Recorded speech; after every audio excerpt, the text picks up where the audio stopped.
राम राम मंडळी, सत्यघटनेवर आधारित नवनवीन व्हिडिओसाठी माझ्या चॅनल मराठी क्राईम स्टोरीजला सबस्क्राईब करायला विसरू नका. सुनंदा ही एक गुणी आणि हुशार मुलगी होती. त्याचबरोबर ती कष्टाळूसुद्धा होती. शिक्षण घेत असताना ती त्याचबरोबर टेलरिंगसुद्धा शिकत होती. पण तिला टेलरिंग शिकणे खूपच महागडे पडले.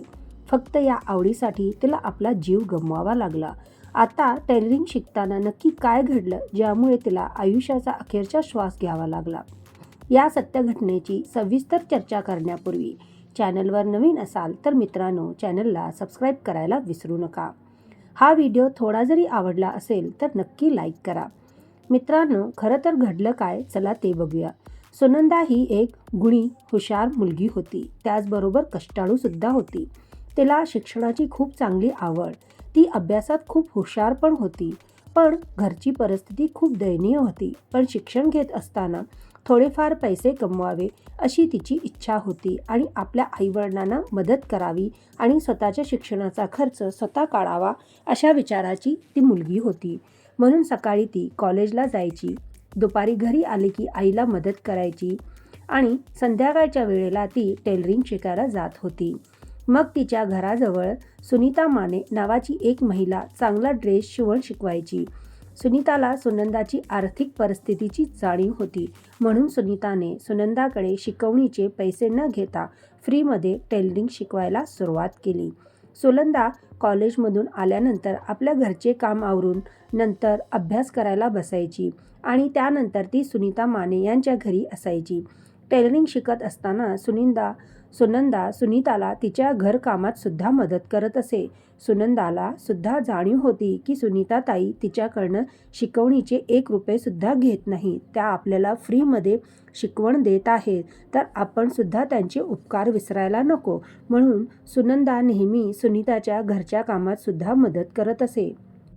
त्यामुळे सुनंदाचा बराच वेळ सुनीताच्या घरी जात असे. सुनीता माने ही आपल्या नवऱ्याबरोबर घरात राहत असे.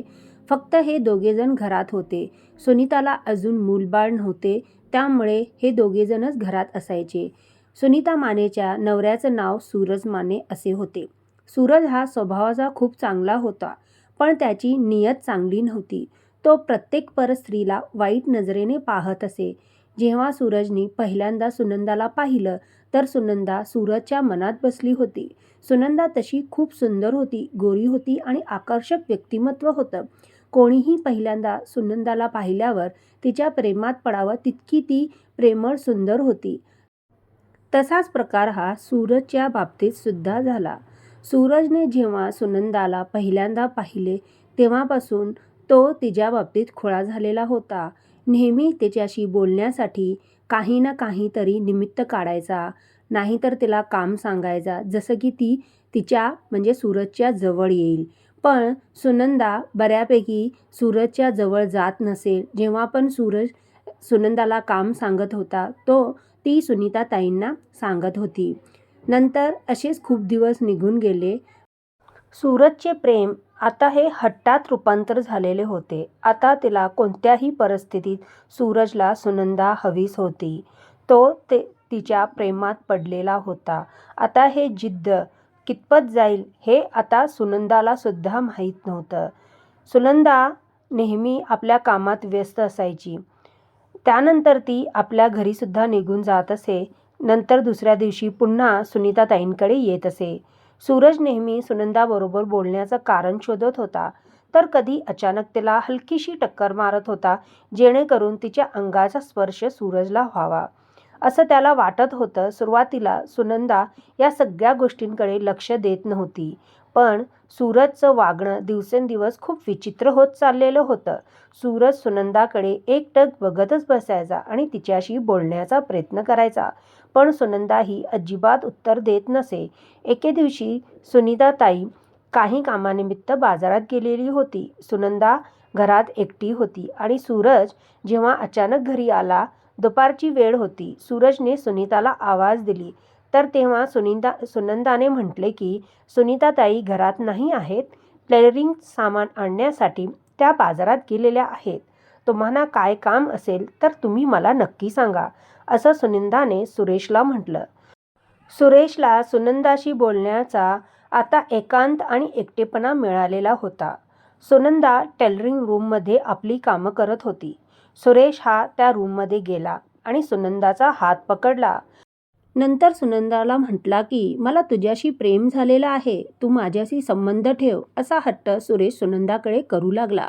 सुरेशने अचानक हात धरल्यामुळे सुनंदा खूप घाबरलेली होती. आता यावर काय उत्तर द्यावं तिला काहीच कळालं नाही. ती थोडा वेळ शांत तशीच उभी राहिली.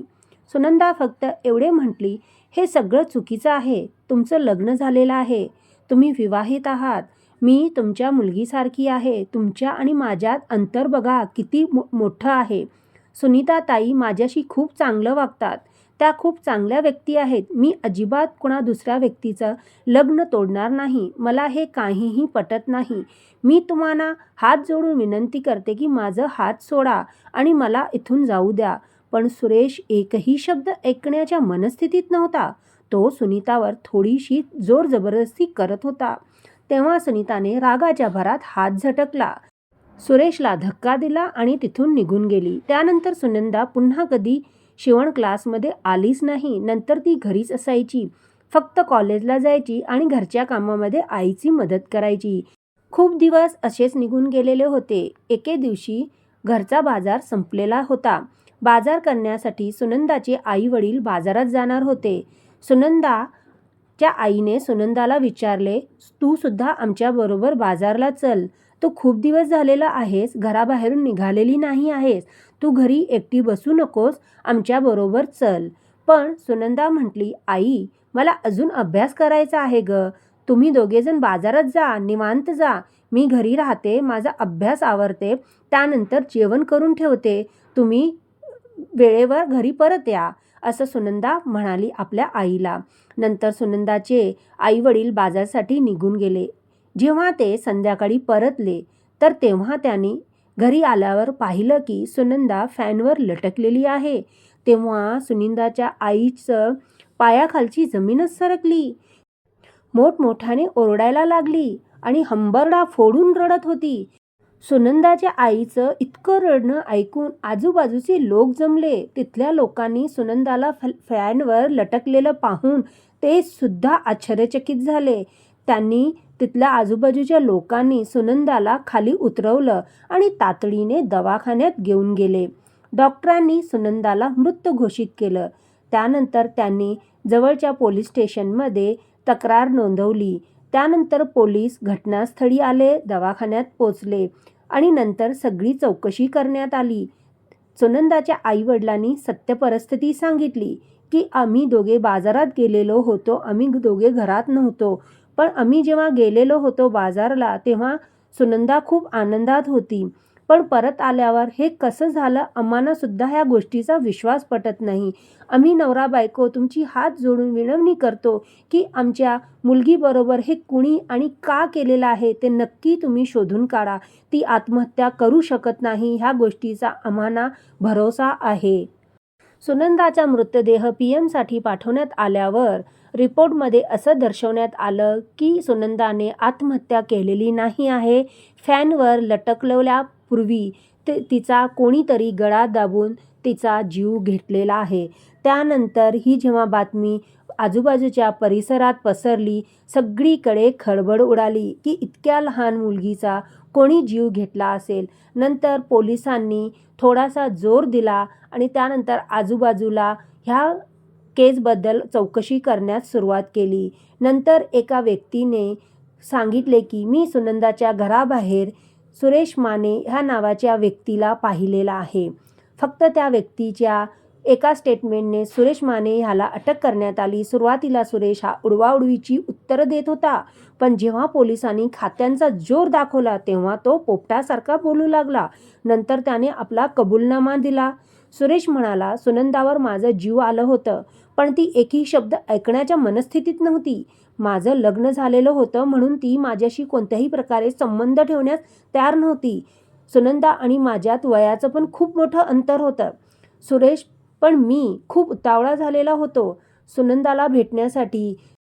मी नेहमी सुनंदाच्या घराबाहेर फेऱ्या मारत होतो की एक तरी झलक सुनंदाची मी बघावी आणि कुठेतरी एक मला म्हणजे मौका मिळेल, वेळ मिळेल तर मी सुनंदाशी बोलू की मी तुझ्या बिना राहू शकत नाही. तू माझ्याशी कोणत्याही परिस्थितीत माझ्याबरोबर राहा आणि माझ्याशी शरीर संबंध ठेव, असा माझा मत होतं. पण एकदा सुरेशला कळालं की सुनंदाचे आई वडील दोघेजण गावाच्या बाहेर गेले आहेत. तेव्हा सुरेश वेळ साधून सुनंदाच्या घरी गेला. दरवाजा ठोकवला तर सुनंदाने दरवाजा उघडला आणि तो लगेचच आत शिरला. घरच्या आत आला आणि आतून कडी लावली आणि सुनंदाचा जे तोंड होतं ते धरून राहिला, जसं की आरडाओरडा करायला नको. सुरेश सुनंदाकडे विनंती करत होता की मला तुझ्याशी शरीर संबंध ठेवायचा आहे. तू मला खूप आवडत आहेस. मला तुझ्यावर प्रेम करायचं आहे. तू मला नकार देऊ नकोस. सुनंदाने आपल्या तोंडावर जो सुरेशचा हात होता तो झटकला आणि सुरेशच्या कानाखाली जोरात लावलं आणि त्याला ढकलून दिलं. पण ह्या गोष्टीचा सुरेशला खूप राग आलेला होता. म्हणून त्याने या भयानक रागापोटी सुरेशने सुनंदाचा गळा जोरात दाबून धरला.